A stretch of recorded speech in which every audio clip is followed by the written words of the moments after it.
meeting to census and land stuff. So we are now streaming on YouTube, which is cool, and I believe we're recording, so we're good to go. Andrew? Yes. Hello, everyone. Welcome to the Police Transparency and Accountability Task Force Public Awareness Subcommittee meeting. My name is Daryl McGraw. I am the co-chair of the Police Transparency and Accountability Task Force, also the chair of this particular subcommittee meeting. And we're going to do introductions going around. Good to see everyone. We'll start with you, Mr. Clark. Good afternoon, Mr. Chair. Andrew Clark from the IMRP, and we're assisting the task force. Thank you. Deputy Chief, how are you? Hey, how you doing? How's everyone? Deputy Chief Maggie Silver from Yukon Police Department. Dr. Cringen, how are you?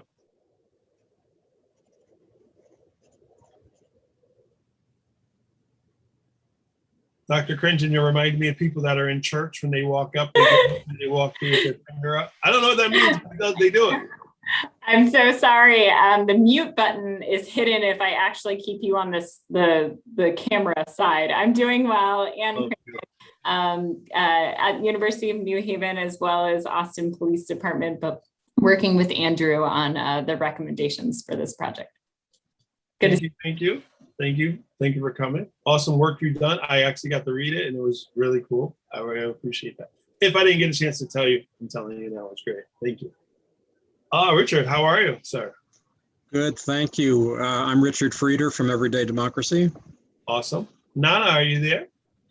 I am. I'm Nana Amos from Dodd Human Rights Impact at UConn. Awesome, thank you. And Michelle, how are you? I'm doing well. Good. Andrew, we will, so we don't have a quorum, so we were gonna move from, we won't approve the minutes, but we'll move right to draft recommendations. Agenda item 3. Yes, and if folks will recall, for the past several meetings now, Dr. Cringen has been presenting on literature and experience on the issue of the two parts of our charge, the task force's charge that address recruitment, retention, and promotion. One is with minority police officers, and the other is female police officers. So she's put together a document for us to review that we anticipate there'll be a vote on in the next meeting to forward to the full task force, and was hoping that she'd be able to walk through that document today.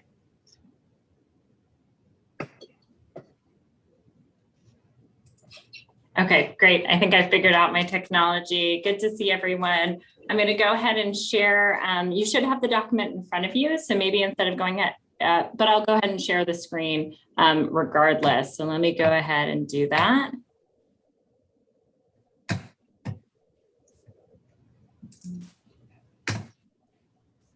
I can always bring it up too if you're running into issues.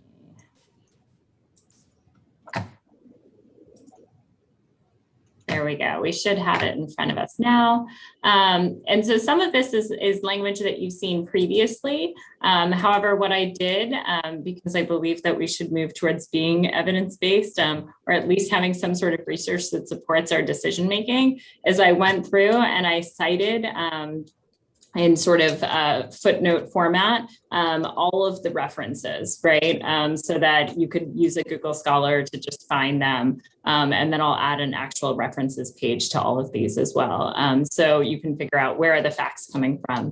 And that we've sort of discussed this. This was the first presentation and discussing, why diversity, right?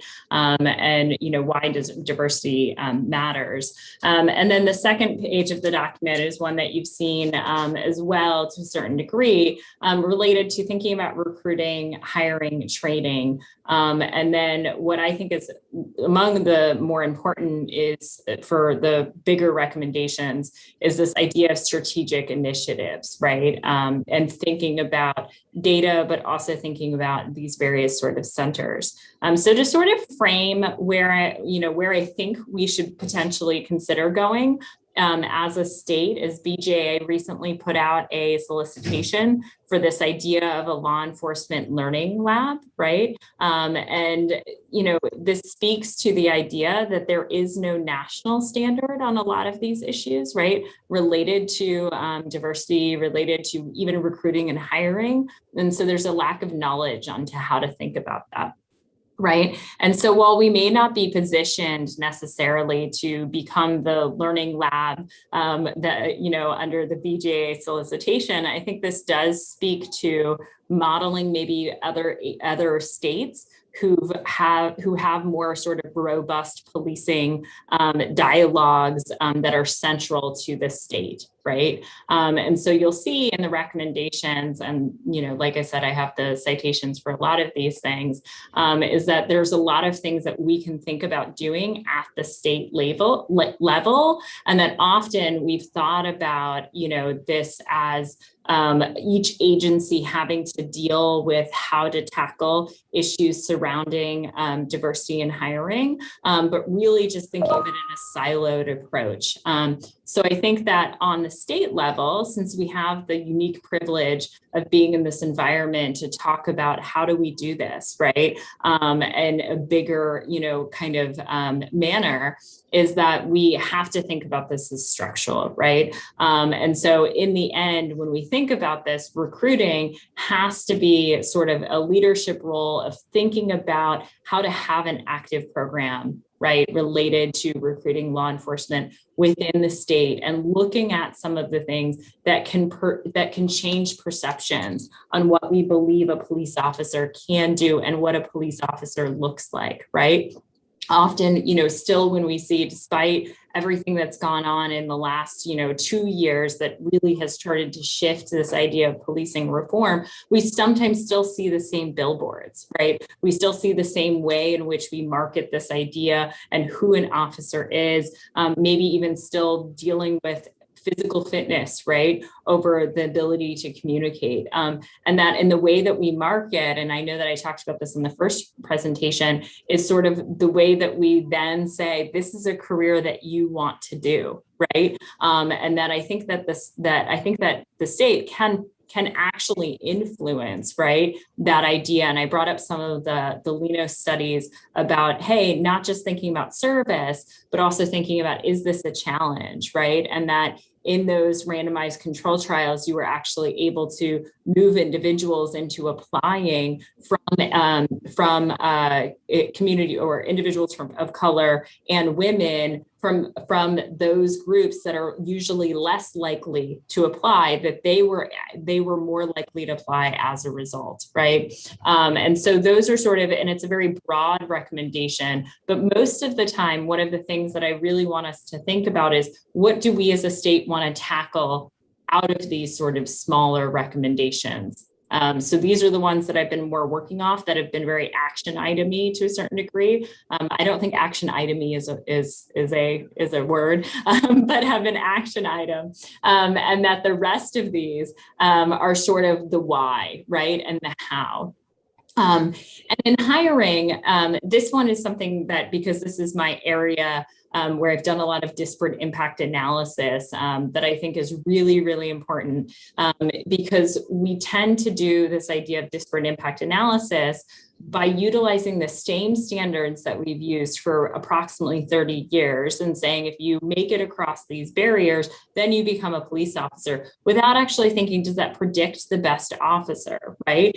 And each agency on average is kind of collecting their own data or not really analyzing it, right? And so if we do have it on a more, aggregate level, right, besides individual agencies, we're not actually using that, right? And so there is no requirement as to these are the steps you have to pass, right, to become a police officer if we don't mandate it by the state, right? And so I think that there has to be an amount of saying, okay, what are sort of best practices in the field, right? I can tell you there aren't a lot, right? A lot of times we just sort of give, hey, you shouldn't use financial as the only disqualifier. It should be used with a multitude of other things. But there's really no one leading the charge on what this change really should look like, right? And I do think that Connecticut as a state can actually do these things, right? It can say, okay, here are the things that we've looked at the evidence, we've looked at disparate impact, we've thought about these things, we've thought about whether this will predict whether someone is going to be good at this job. We've reviewed literature in other fields. This is our recommendation, and this is what standard we actually have to hold applicants to for them to become a police officer. And then the last part is sort of training. And obviously I talked about the strategic initiative, so I guess it's not the real last one. But training, this is also something that I'm working at here in Austin Police Department, but it is the idea of adult learning, making sure in Massachusetts as well as Oregon, they sort of already dictate in their lesson plans and the delivery system that it is adult learning, right? From what I know, the post-curriculum doesn't do that level of detail. But although when we did talk to Chief Mello last time, he said, hey, we're thinking about scripting these things. We're making the work. And I think we're trying to do the work, but I think that having the support, right, to be able to do that work and then to provide an outward facing website, right? That was part of our last discussion was, hey, the website is just sort of there for maybe agencies to use or individuals who might be interested in training, who have a vested interest in training. But that if you're a community member and you're really interested in what happens and how many hours of training someone gets, right? They show these are the minimums, but they don't actually demonstrate this is what we're doing, right? And then I think this is a really missed opportunity to also demonstrate how well trained, right, our officers are and what they could be doing, what types of training they could be doing more of, but also really pushing that edge of saying, what can we be doing better? But look at how great we're doing at this period of time. So, and then sort of the final aspect of this is, I think, data. I try and think about things despite the fact that, I am a critical scholar in many ways. And so I do think there's a value in qualitative. I think there's a value in understanding the why beyond the numbers, right? However, a lot of times in this entire picture, we don't even have the numbers, right? And so I think we have to start collecting, to the numerics to actually think about attrition, to discuss the idea of, what are people disqualifying so we can inform what is actually the best practice for hiring or how we should think about these things. And obviously within all of that, I think the strategic initiative that isn't mentioned here, but absolutely should be part of the process is community, right? Is that we can't do this without having a community voice. And so when I think about this sort of data system or some sort of policing center within, the Connecticut or Post getting sort of more resources to build a more robust system, right? That really holds officers accountable, but listens to community throughout the state. That's really where I see, the bigger overarching recommendation. I think now is the time, right? Now is the time to make change and to do the levels of change that need to happen. And, I know that Andrew's team has been doing a lot of the listening sessions and involving community, but we have to do more of that on a more ongoing basis, and having one sort of area or, one entity that really thinks about these types of things and is able to deliver, I think is quite possible. So I'm going to stop sharing it. Obviously you have that in front of you. So, but more sort of questions or feedback, and sort of where to go from here, right? I think do we hold more open sessions to figure out, how to get more feedback on these types of recommendations? But I think this is a pretty comprehensive list of areas that we could improve on in the state of Connecticut.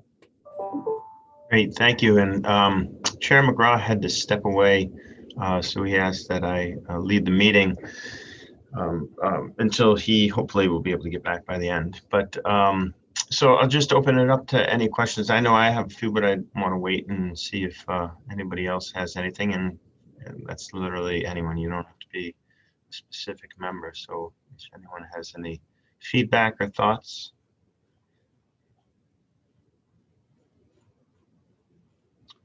Well, while you're thinking that, I'll pose mine. Couple of things. For one, in the recruitment. Well, first of all, to your last point about forms, the subcommittee chairs did meet informally today before this meeting, just because we all have been doing so much work in the subcommittees. We wanted to make sure that we're coming together as you know, we're trying to land the plane in December and figure out what does that final report look like, and how do these recommendations go to the full task force and the like. And so we were talking about having forums in the fall with all of the recommendations that would be a part of the task force final report, at least per the voting at that point. So so we're thinking about doing that, and they could be in the form of a public hearing type of event, but we could also think about doing the in-person.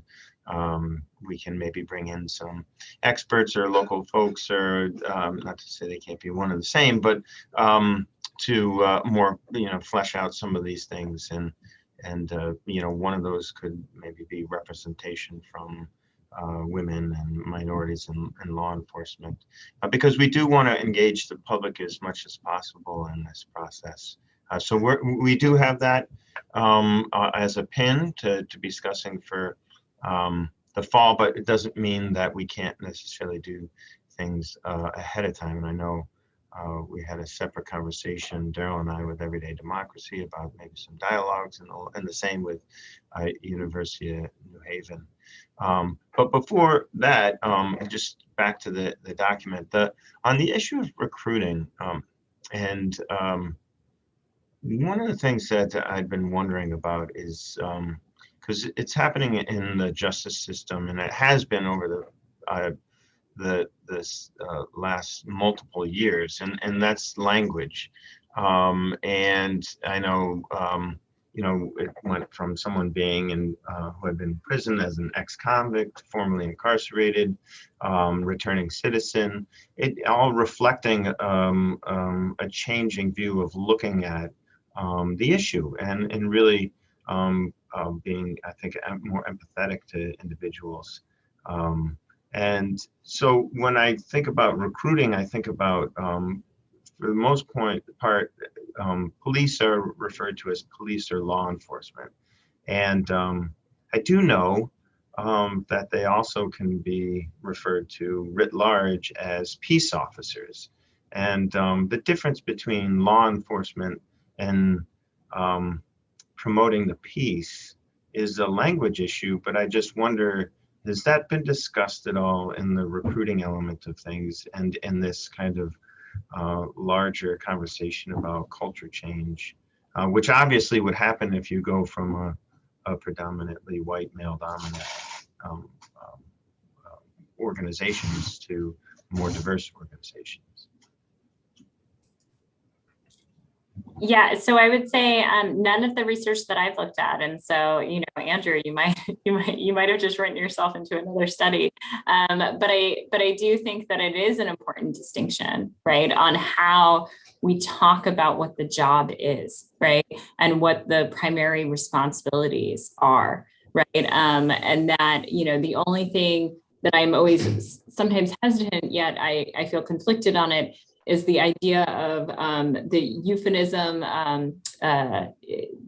treadmill, right? Is that a lot of times people are talking about like utilizing different words, but if you don't actually understand conceptually, or that there is this different conceptual definition, does it just mean the same thing over time, right? And so I think it would mean a lot of buy-in, right, from Connecticut police officers to really say, okay, do we embrace this? Do we understand this? But then also so that when we bring in individuals, and there is like still a decent amount of fear too, to a certain degree on who are the new officers going to be if they are recruited differently. And that, at least here in Austin, we have those discussions about if we say, oh, well, this is the new academy, that has bearing, that is more diverse and who thinks about some of these issues and has a different curriculum, will they view incumbent officers as racist, right? What do we do to actually say this is not about it being new, but that we're really, making sure that this is an entire cultural shift. And so you bring up a really great point, and I'd love to hear other feedback on it.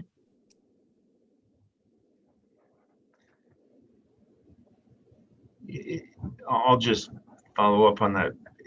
One of the reasons why I've been thinking about that is because of the information that you have on racial and gender diversification and what happens, and you indicated Black and Hispanic officers make fewer stops and fewer arrests than white officers, and which reflects a greater reliance on community interaction and problem solving, which to me kind of goes more to the peace than the enforcement side of things. And I don't know, I'm going to put you on the spot. Oh, she just left. But Deputy Chief Silver, I mean, it's kind of my experience too, in terms of like a college police department where, you're treading that line. You understand that you have to enforce things, but you also understand if you have nobody that's paying the bills, then you're going to turn away certain, elements of people going into particular universities. So they might tend to be more about, keeping peace than making sure that everybody's following a particular line or what's not.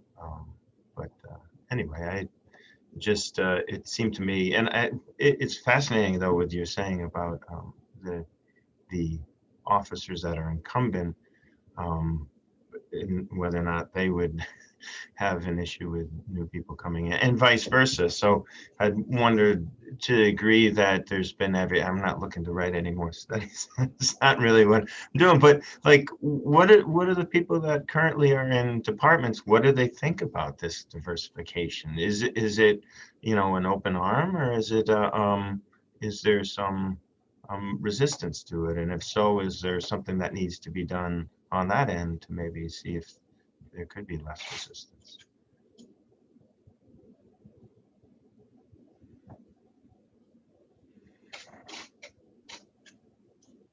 Michelle, you're popping on the screen, and I Maggie. have a question. I'm just curious if you mentioned states like Oregon and Massachusetts often when it comes to the training aspect of all of this, but have any other states been able to successfully diversify, and is there data on that? And if so, sort of how have those dynamics played out? Curiosity. Yeah.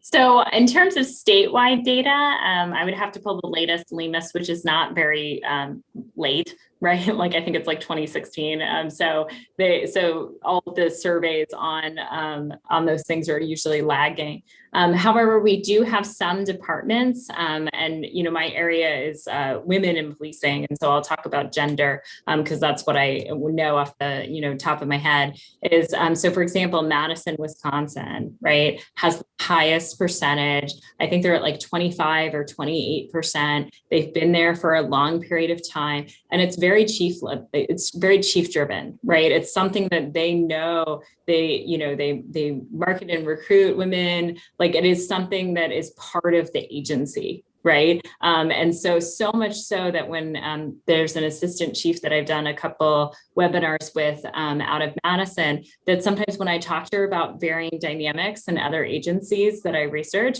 she's like, oh, that would never happen in a meeting, right? Or oh, that's just not something that would happen here. I don't even understand in some ways that would be, something that would come up. Right. And she's like, this is just the way it's always been.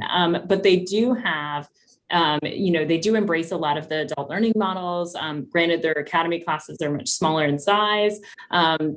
but that like they, the community and this being part of who they are has been very much sort of entrenched in the culture. And then there's some kind of statistics on like larger agencies tend to have more women than smaller agencies, right? And that there are, and I'm sure I can pull sort of the state level data to see. However, it tends to be, the same pattern of larger it tends to have more and smaller less so. And then there are all of these sort of hidden factors too that I think signal to applicants or women or in things like retention. I mention this all the time usually when I talk about women in policing, but I studied a department that used to have their cadets cut their hair for women 1.5 inches long.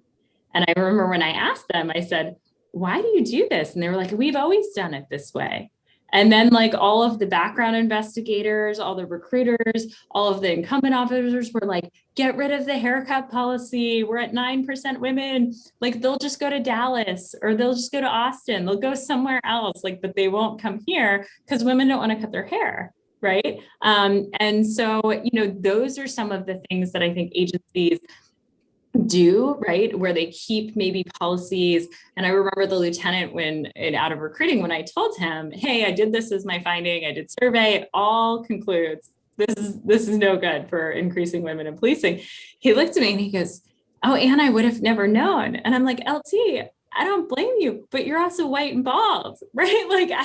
I wouldn't have expected you to think about that, but having more diversity at the table with those key decisions allows you to sort of have that internal check of, hey, is this a good policy? Could this policy have disparate impact?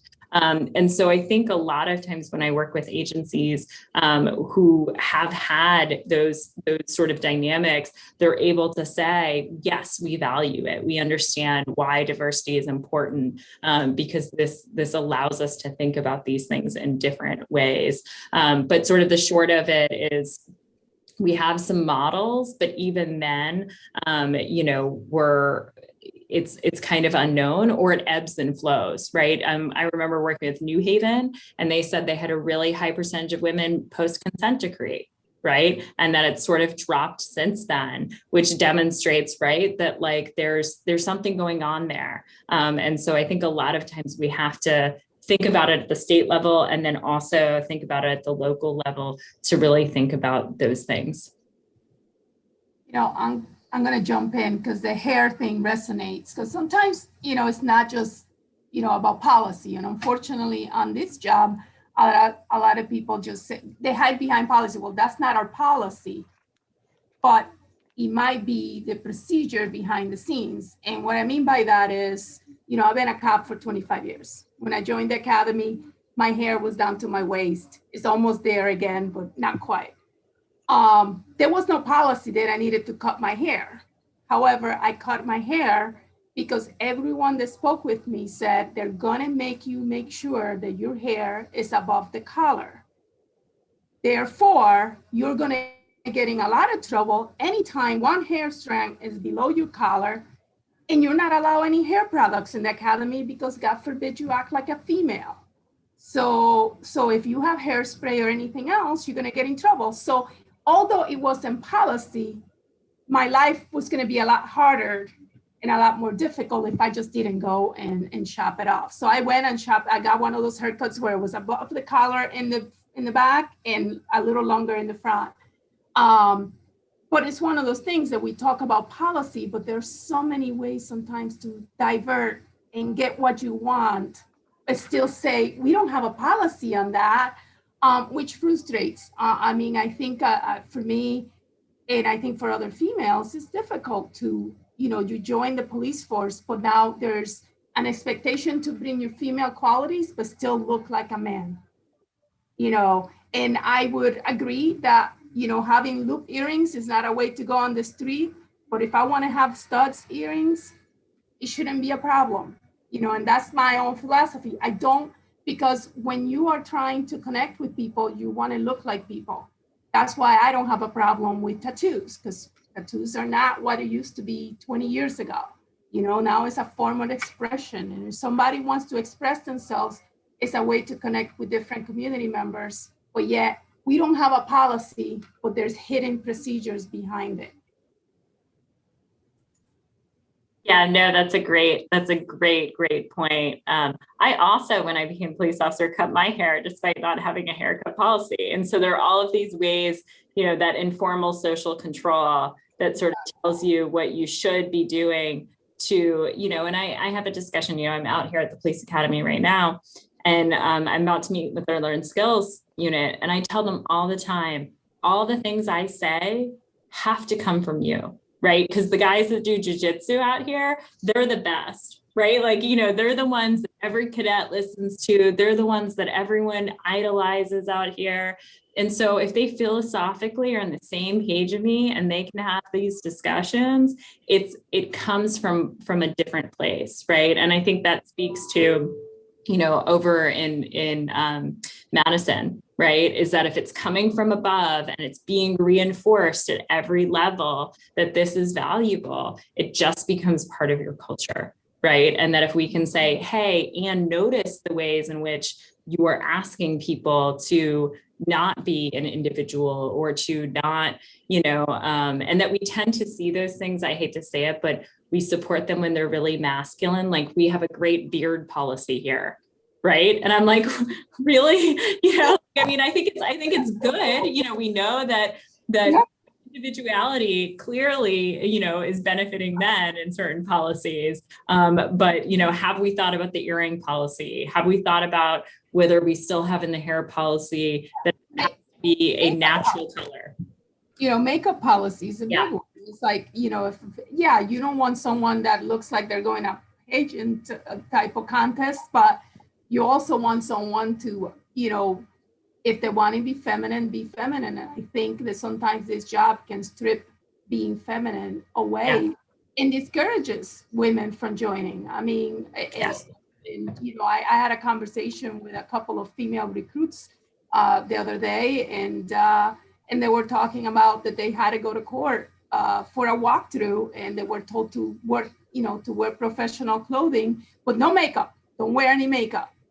And it's like, because, something tasteful is really going to offend someone. And I know there's someone, you don't want someone with blue eyeshadow and big hoop earrings and stuff. It might not be the place to look like you're going to the club to go to the court, but you can be feminine, and it does not, I actually, most of the times I'm in suits, and it's not because I don't like the uniform. Our uniform not necessarily comfortable, but I've been told that when I'm walking down the hall in uniform, well, I'm kind of short, and in uniform might not look as intimidated. When I'm walking down the hall in a suit in heels, people just move over because they're just.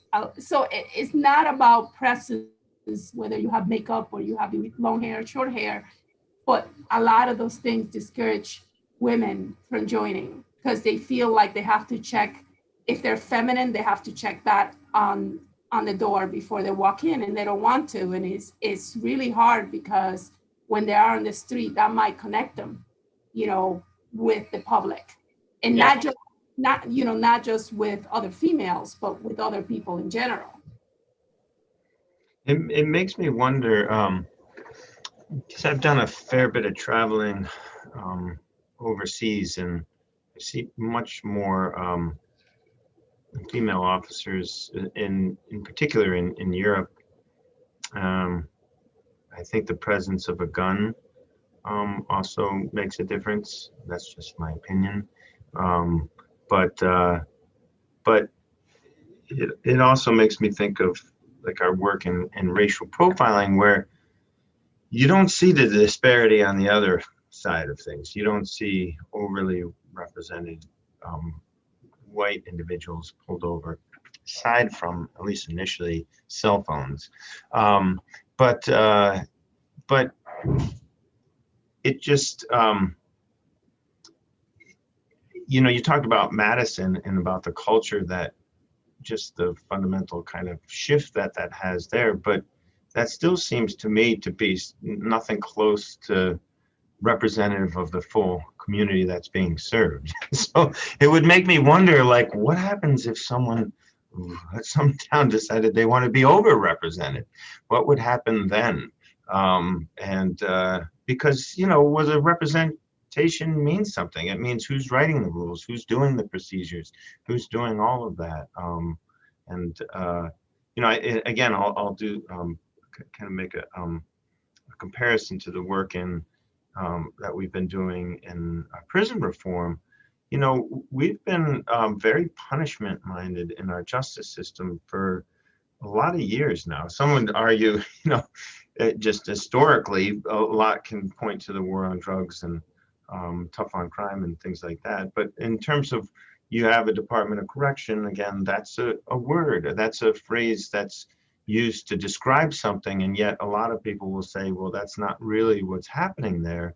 But you go to places overseas, and I look particularly like Germany and Norway, where it's not a punishment model. It's a model about recognizing people as human beings, and then being able to address their needs, and looking at, you know, the punishment is actually the taking away of freedom. And so what does that mean when the culture changes like that? Well, it means there's no staff on inmate, or inmate on staff, or inmate on inmate assaults. I mean, literally none. I mean, whereas in the regular, you know, punishment-minded, very, you know, say a very kind of male-dominated type of a world, the staff goes home and has real difficulty because there's so much conflict all the time, and so. To me, these things are really fascinating, and I really hope that these recommendations get that we do look at them and bring the public more into the conversation, because it seems like there's definitely something here we should be addressing. And it also, when we're also doing in the context of social workers, and social workers being maybe a more part of the force, if not you know, directly in as officers, but maybe being some part of the force. What does that mean in terms of culture and the like? So, one thing I wanted to point out is we did have the subcommittee chair meeting, and we had Chair Slivka from the Disability Subcommittee, and he did want to remind us, because I shared this document about diversity being also disability. And so I don't know if you had any thoughts on that. We're going to follow up, because we did have some recommendations about in-service training for understanding disabilities. And we did indicate that there would be someone from the disability community as part of putting together that curriculum. But I didn't know if you had any thoughts there, Dr. Kringen. And then one other thing that we should move on to, I think, as part of the charge, is the idea of promotion and also retention, which I know they do a lot of here at universities, you know, when you're looking to get individuals, minority or otherwise, and have them stay, not just get in, but have them stay and feel valued, which I guess is promotion.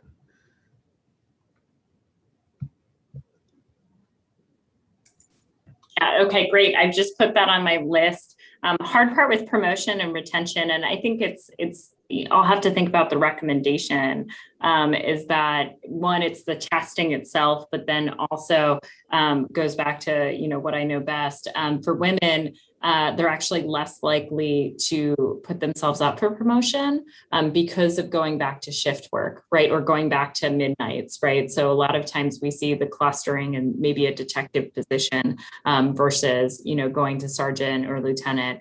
Because of, you know, so I think that does speak to considering those types of things in how you would deal with promotion, right? Do you automatically have an assignment back there? So yeah, so I'll put that on my next things to do.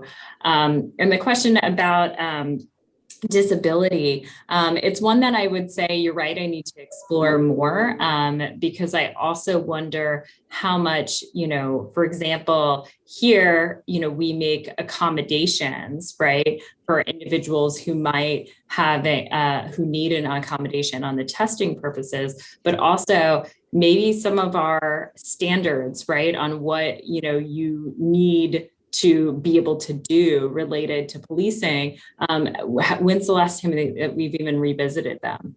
Right. And so I think that's fair as well to see, okay, well, what are the standards? Are they, and this, is my ignorance to it, are they state post, set, or can they be individual departments? I don't know, Maggie, you might actually know some of this information, but I won't assume that it's within your wheelhouse just because you're in policing, right? Policing encompasses a lot of policies and procedures. Yeah, I'm sorry. I was Yep. listening to two conversations at the same time. Nope. Yeah, I'm not going to speak on what post does. So, I know what our own policies and procedures are and what our other departments do specifically is so unique in each jurisdiction for each one of us. Yeah, that's what I thought. Great. Anybody else have anything? One of the things that I was looking at when I reviewed what you sent was the training recommendations, which, they're great. Adopting adult learning and active principles. I mean, my master's degree is in education, so I understand what that specifically is talking about. Reducing the emphasis of paramilitary approaches to training. That's going to be a hard sell to the man in charge. And I say that, it's always been speaking from the perspective of female. I walk into many rooms where they're full of chiefs, and there might be, if I get lucky, 2 other females and myself. I was at a meeting recently and it was like, the meeting ended and it was like, gentlemen, have a good day. And I said, I guess the women are just too bad for you. You're not going to have a good day. And it's those little things that, going back to Andrew's point, is about language. Language matters. I know that nothing was meant by it, but it's just a reminder that you're an outsider, right? So when we talk about paramilitary, it's very male driven, about force and about, and this regiment. And I wish we spent more time in de-escalation and connecting with the community than we do in learning how to march. Because in 25 years of policing, the only time I had to march was really at the academy and a couple of funerals. But at that point, it's not about marching, you pay your respects. So when we spend so much time in this kind of traditions and not so much in the things that matter, I think that these training recommendations are great. The only one that I had a question about was 15, about curriculums. Are you speaking about curriculums with other states? Or because within the state is the same curriculum. The academy controls all the other academies. Although they might have small changes in delivery, they have to have a core curriculum here in this state. So I wasn't sure if you were talking about other states. Yeah, I think I sort of conflated the two in the recommendations, where you're right, it's other states, but also when I think about it, it's content delivery, right? Is that we always know, unless, some of the states like Massachusetts has the script for you. And so essentially you're told, hey, follow the script, right? So the delivery is almost all the way the same, where, I know in Connecticut, you have post and you have like the main, but you also have regional based on, different jurisdictions. And so it's sort of the comparison of how is this being done, right? And then the other thing that I think is important to think about, and we're working on it here, is the adult learning. When does it apply, right? So we're having these questions because in Massachusetts, they asked the same question arose from someone's study, which is, hey, for law, do you have to do active learning or do you need to know the law, right? And do we need to, for certain classes, maybe you would do a role play where you're doing an active learning aspect, but in the actual delivery of it, do we need to do active learning for everything? And so part of me is like, hey, this is really an interesting way to think about this and to start building out, what are we utilizing active learning in? What types of training or what types of curriculum is this a good idea for, and then comparing across these various sites, or is everyone doing them around the same? Yeah, so I think that for us in the state here, the summary curriculum from POST is what it is. You know, they have to cover, you know, the 4 hours of de-escalation. They have to do 4 hours of constitutional law and so on and so forth. So they have to check off those. How they deliver it is probably where it changes how it's delivered, because where they're obtaining instructors. You know, a lot of the instructors that are at the academy are from other police departments. It's not like a core set of instructors that work at the academy and they do that full time. Like other states, sometimes they have full-time academies. So you're assigned to the academy and that's where you're an instructor.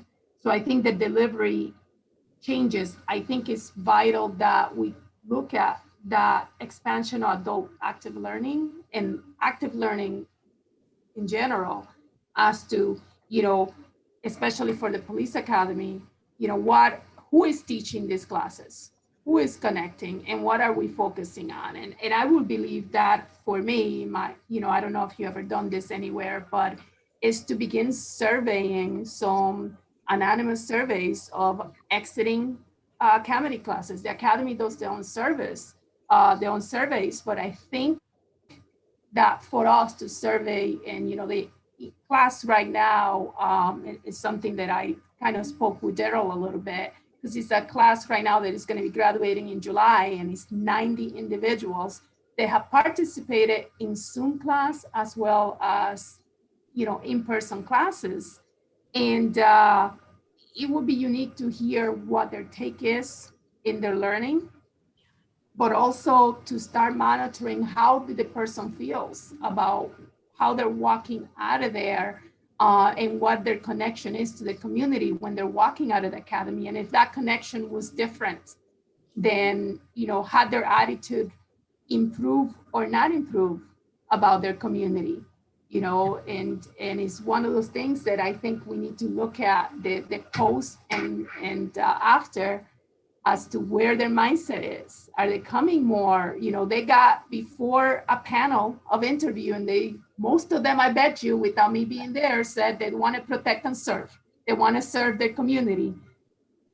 But their idea of serving, has that changed? How or why, for the better or the worse? I can speak with some individuals who have been, you know, a little older going through the academy and said, you know, certain things I had to let them go in one ear out the other, because that's not how I want to connect with my community. But that may not be how a 20-something-year-old with very little experience reacts to that. They might think that, oh, people are just out there to hurt me. And don't get me wrong, officer safety is vital. We need to have a balance between officer safety and community engagement and how we connect with our community. Yeah, no, you bring up a great point. I'll share with you, I should have your email through the group.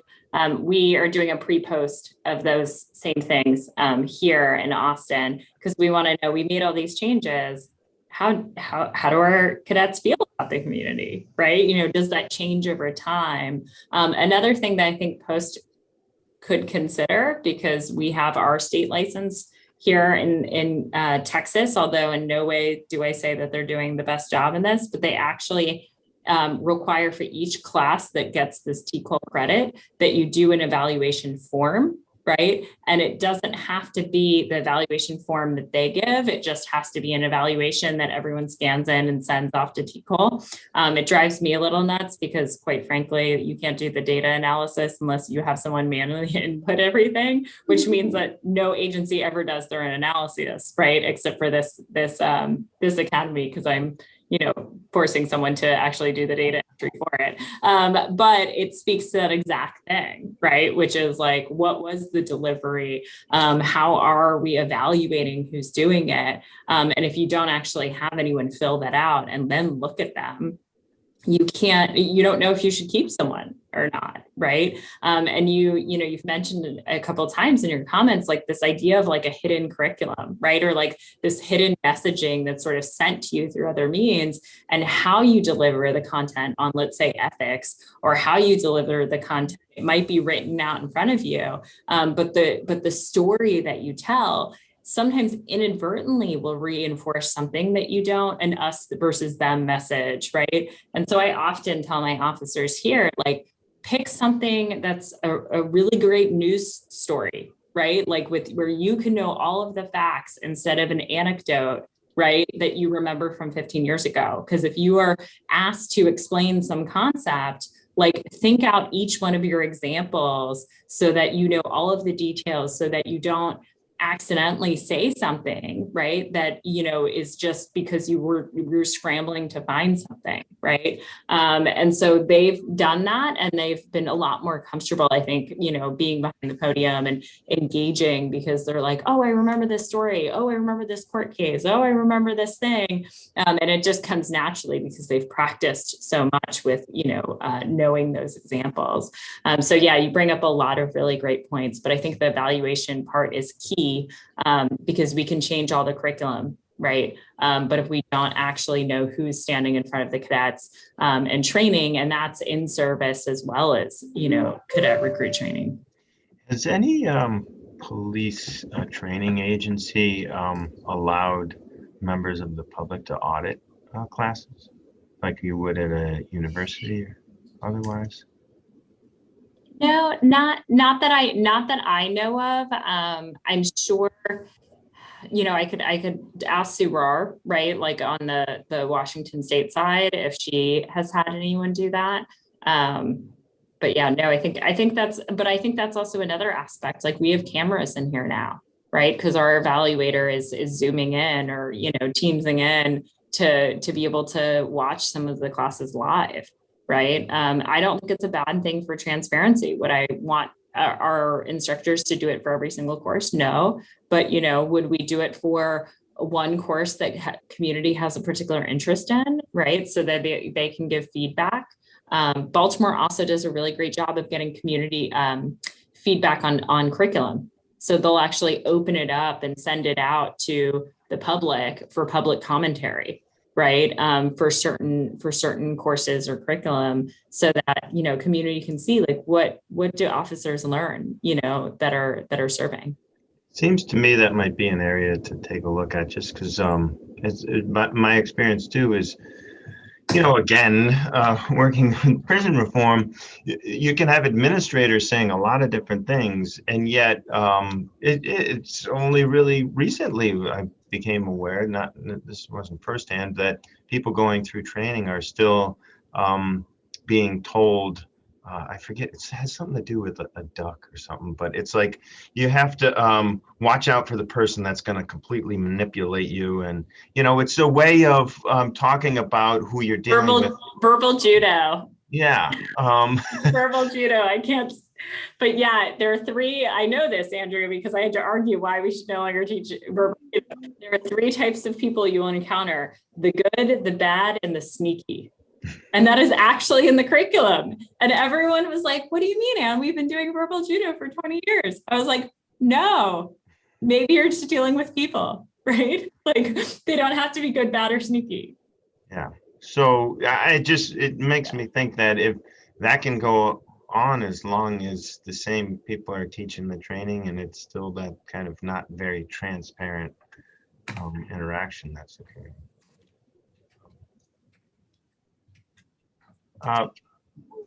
Question, as we look at this document, one of the things that we should consider in terms of recommendations when we're putting them forth to the full task force is any of them that need to be statutory recommendations. When I see the EEOC standard and the 80% and mandating, the mandating to me sounds something that you could potentially put in statute, but we should probably be thinking critically about whether or not that should be a recommendation, or it's like a strong way of recommending that post mandate, or, so I'm not to necessarily have an answer for that now, but just some thinking towards that. So. All right, are there any other questions? Any thoughts on this document? All right, well, thank you so much, Dr. Cringen. It's been great to really kind of peel back the onion on these issues and really start to feel like we're getting to a place of making these recommendations. So I did hear a few things that we will take a look at: disability promotion, maybe some clarification of some of the language with regards to jurisdictions, things like that.